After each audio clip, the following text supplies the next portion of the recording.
Kemudian diterus-teruskan, saya tanya bab masalah dalil tentang keimaman seperti itu.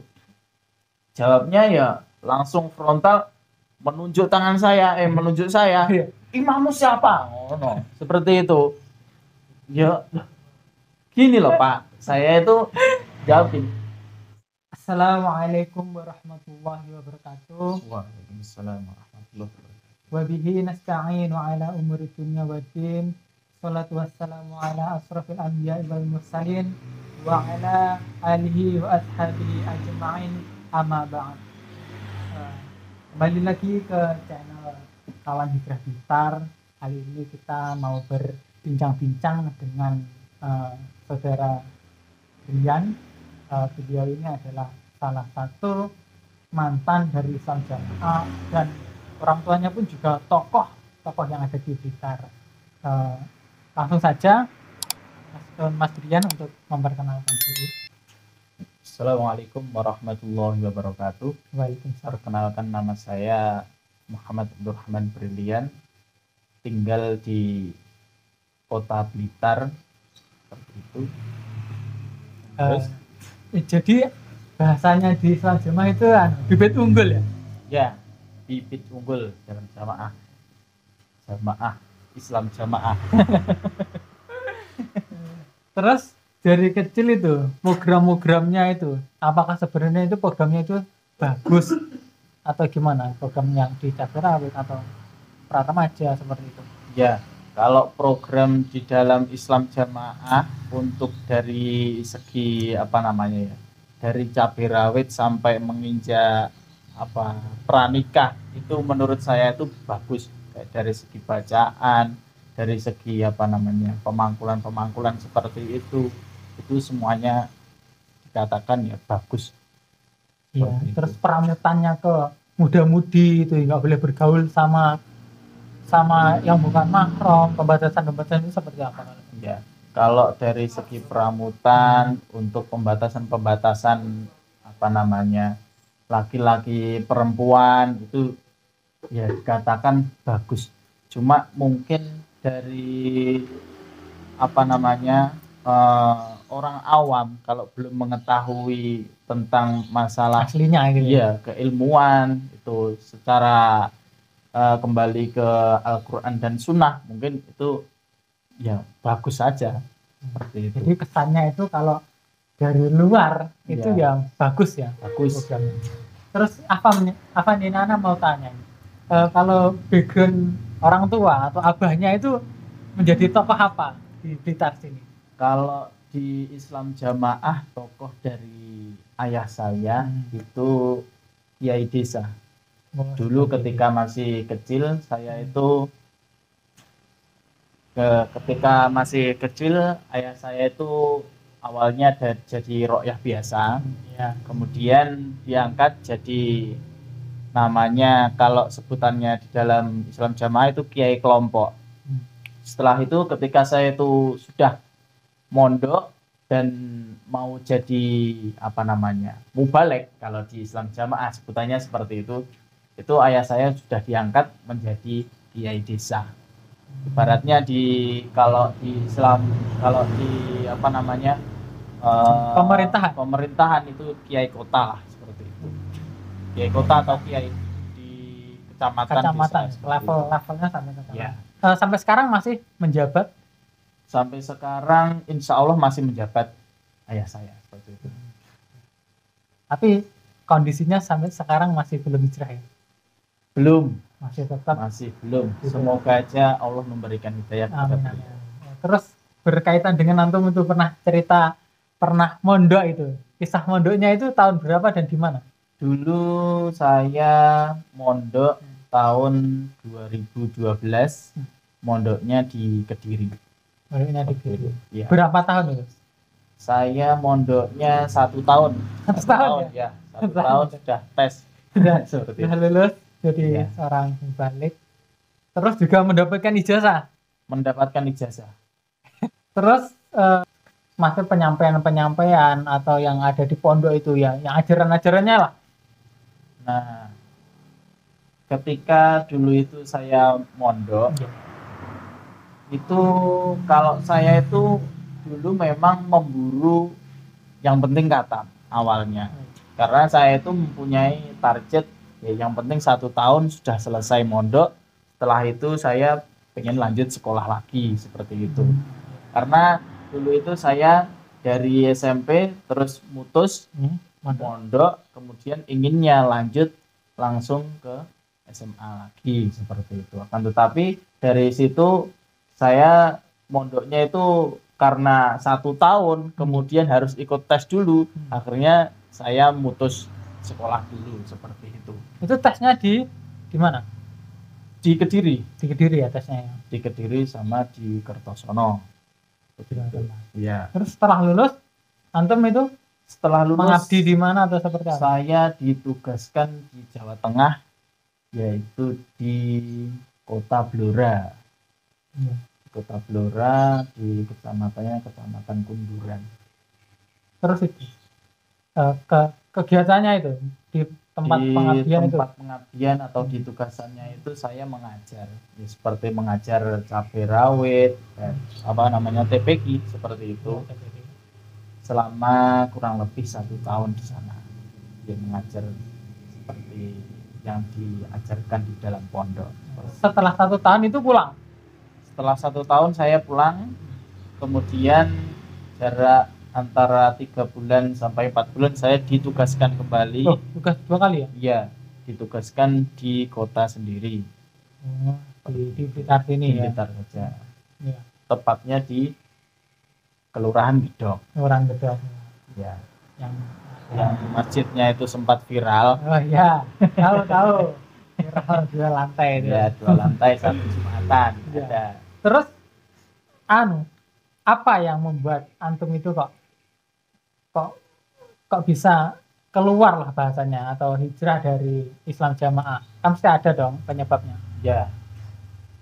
Ya, awal mulanya itu saya kok sampai bisa keluar dari Islam Jamaah, itu yang jadi pertanyaan saya ketika saya itu masih di dalam Islam Jamaah. Ya. Itu kenapa kok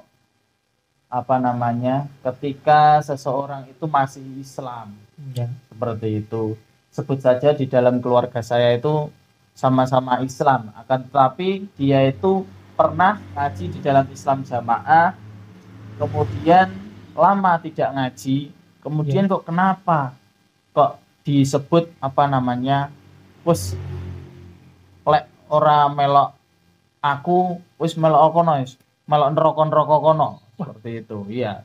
Maksudnya kalau nggak ikut ngaji di Islam Jamaah akan masuk ke neraka gitu ya, intinya ya. Seperti itu. Nah, jadi seperti itu. Kemudian saya itu ya bertanya-tanya sampai beberapa tahun belum ada jawaban, seperti itu. Sudah bertanya ke siapa? Ke orang tua atau ke siapa? Kalau awalnya itu cuma hanya di pikiran saya saja. Iya. Pikiran saya saja, terus saya pendam, terus yang akhirnya ketika saya itu mendapati di situ di kelompok saya itu ada mubalek atau penyampai itu yang sekiranya itu kok segi keilmuannya kok di atas rata-rata dibandingkan mubalek-mubalek yang lain, seperti itu. Itu saya tanyakan, kok kenapa di dalam Islam Jamaah kok menyebut selain Islam Jamaah itu kafir, kemudian tidak boleh sholat di belakang selain golongan Islam Jamaah, seperti itu. Itu kenapa? Kemudian saya dikasih tahu dalilnya seperti ini, dan termasuk golongan-golongan Khawarij seperti itu. Tetapi keluarga antum itu ya juga sebenarnya ya masih sholat, tapi tidak ikut ngaji di Islam Jamaah. Iya, karena memang dari segi background, orang tua ya ibaratnya pisah, seperti itu, yang akhirnya dari kedua belah pihak orang tua itu yang satu memutuskan untuk tidak ngaji di Tidak dalam ngaji Islam lagi di jamaah. Islam jamaah. Tapi masih sholat.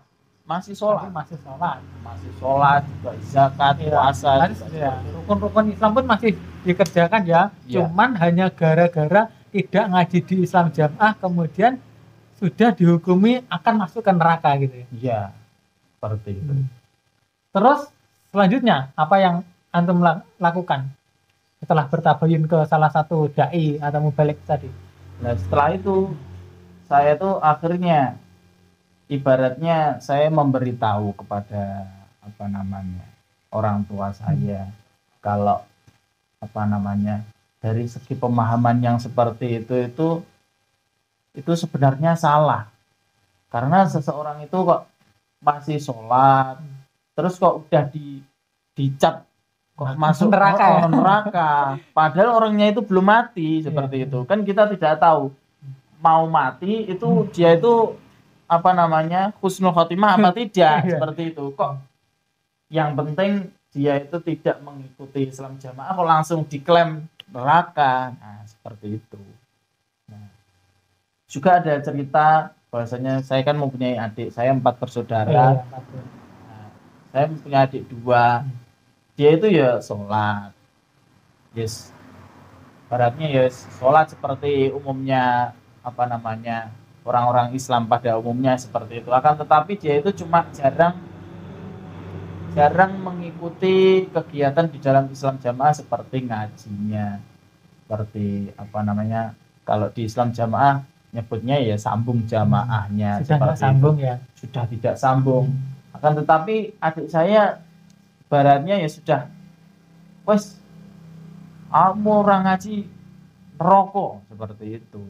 Jadi akhirnya saya kan jadi timbul pertanyaan juga seperti itu, yang kemudian saya tahu bahwa yang penting orang itu masih sholat itu ya tetap dianggap sebagai orang Islam. Kemudian apakah ada maksud poin-poin tertentu sampai orang tua antum itu menganggap kalau nggak ngaji di Islam jamaah itu neraka atau seperti itu? Kira-kira apakah ada penyebabnya kira? Ceritanya seperti ini. Dulu ketika di kelompok saya itu ada geger-geger, ada suatu apa namanya beda pemahaman antara apa namanya sebagian jemaah ini dengan sebagian jemaah ini. Kemudian saya tabayun kepada kedua belah pihak. Yang grup A itu mengatakan bahwasanya di dalam Islam jamaah itu ada kesalahannya seperti itu, yang kemudian harus diluruskan seperti itu. Kemudian saya mau tabayun tentang masalah dalil-dalil yang berkaitan yang dianut oleh Islam jamaah seperti itu, yang kemudian ketika saya itu tabayun itu malah tidak mendapatkan jawaban yang apa namanya menjadi penyejuk di dalam hati saya. Ada kepuasan itu. Gitu ya. Saya tanya dalilnya ini kok jawabnya malah Imam Musopo seperti itu. Itu tabayunnya ke pengurus yang mana? Maksudnya ke orang tua atau ke siapa? Itu pertama saya tabayun kepada orang tua saya selaku kepengurusan di dalam apa desa. Desa tadi ya. Desa tadi.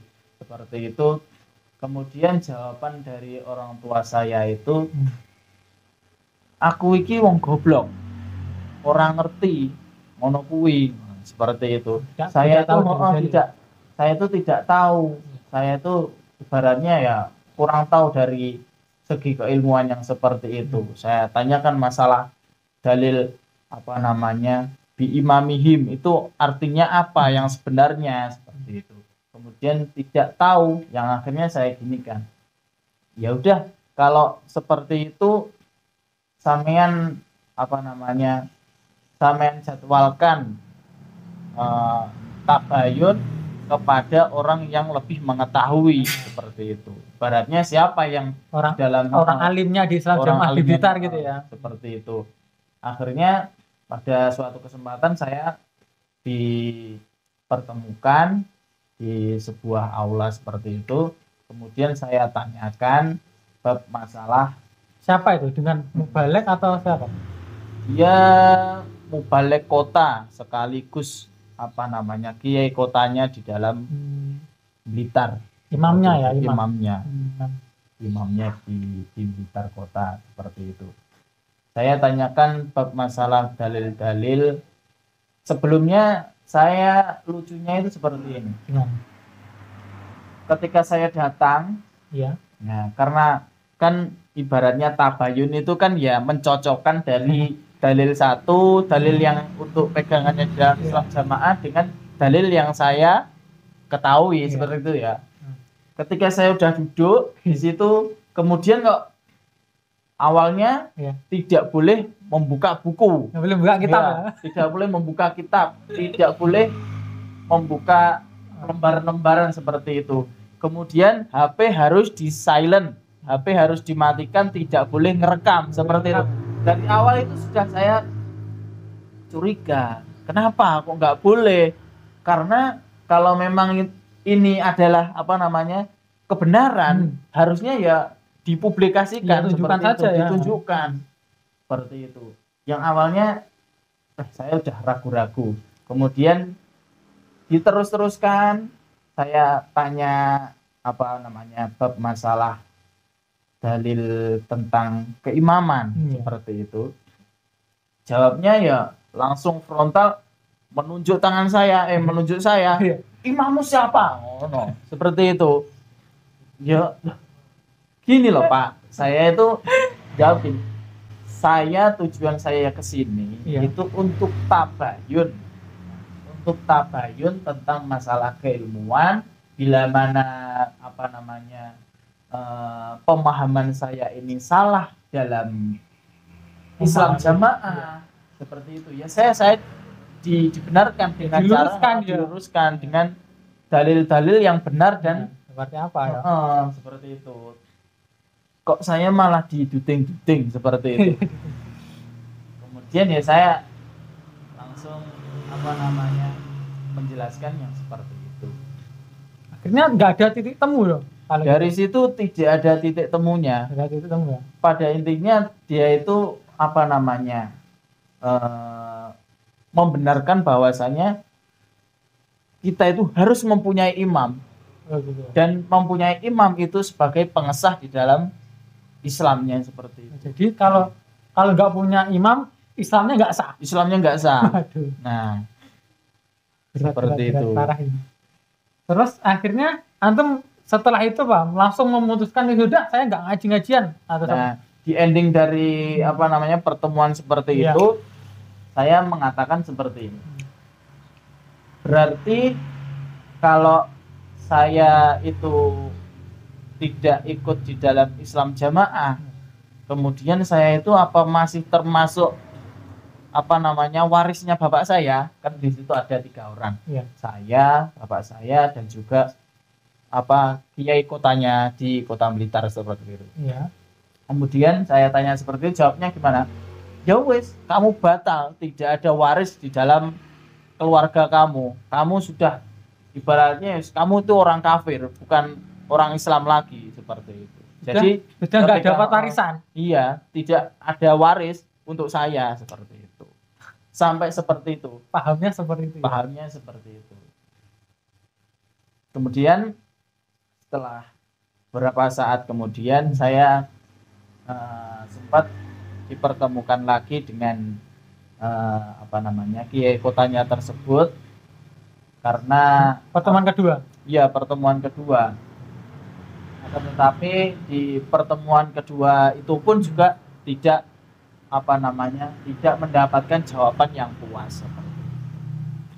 Setelah pertemuan kedua, apakah intinya langsung yaudah saya wes hijrah atau dimurtadkan atau bahasanya seperti apa? Setelah apa namanya pertemuan itu tidak ada titik temunya seperti itu, saya biasa aja, santai seperti itu. Akan tetapi saya mendengar dari omongan orang-orang bahwasanya tidak boleh ketemu sama yang namanya Brian.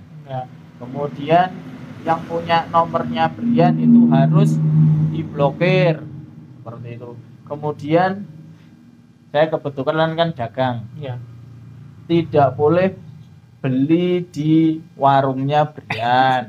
Seperti itu. Diboikot lah banyak Ya, ibaratnya saya itu sudah dimurtadkan dan ibaratnya di keluarga ya sudah senggang wis. Iya.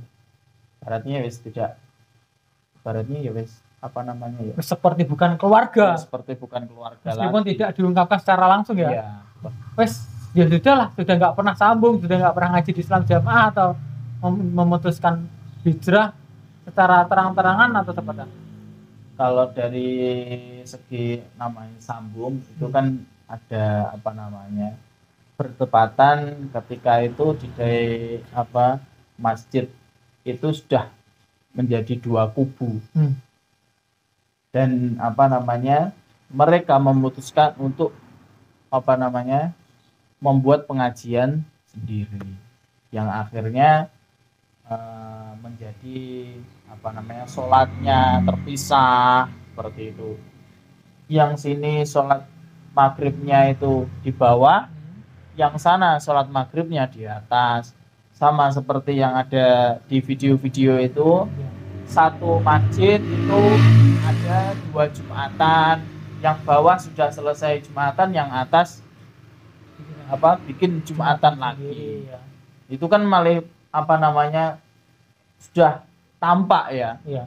Kalau mereka itu tidak mau sholat dengan selain Iya. Islam Jamaah. Meskipun mereka tidak berkata di lisannya itu takfiri, tapi prakteknya dia, pengamalannya dia itu ya takfirinya di situ kan ya. Iya. Tidak mau membaur sholat, diajak sholat bersama di masjid itu nggak mau berarti. Nggak mau diajak sholat, ya diajak gantian, kadang imamnya sana atau kadang imamnya sini, itu juga nggak mau seperti itu.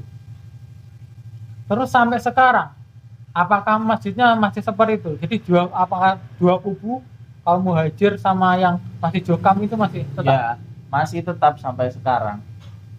Sholat 5 waktu pun itu juga mereka juga tidak mau sholat bareng-bareng seperti itu. Yang sini selesai sholat, sana nanti langsung komat seperti itu. Oke. I see. Kemudian kira-kira apa ya, nasihat antum kepada teman-teman lah atau kepada orang tua, mungkin kalau nanti akan nonton video kita, apa nasihat yang ingin antum sampaikan kepada orang tua atau saudara-saudara kita yang masih terperangkap pemikirannya di Islam Jamaah? Jadi pesan saya atau nasihat itu, bukalah telinga kita itu besar-besar untuk menerima ilmu dalam Islam yang benar seperti itu. Karena ilmu itu luas dan semuanya itu harus kita dengarkan, kemudian kita saring semuanya. Jangan berada di dalam tempurung, di dalam ketutupan tempurung seperti itu, yang akhirnya kita menolak hujah seseorang, kita menolak omongan orang yang kita belum mengetahui ilmunya seperti itu. Semoga orang tuanya lah ya, bahasanya orang tuanya semoga mendapatkan hidayah taufik, bisa hijrah dari aliran Islam Jamaah. Mungkin kurang lebihnya video kali ini seperti itu para pemirsa kawan hijrah Pintar. Jika banyak kurangnya itu dari kami. Akhirul kalam, wassalamualaikum warahmatullahi wabarakatuh. Waalaikumsalam warahmatullahi wabarakatuh.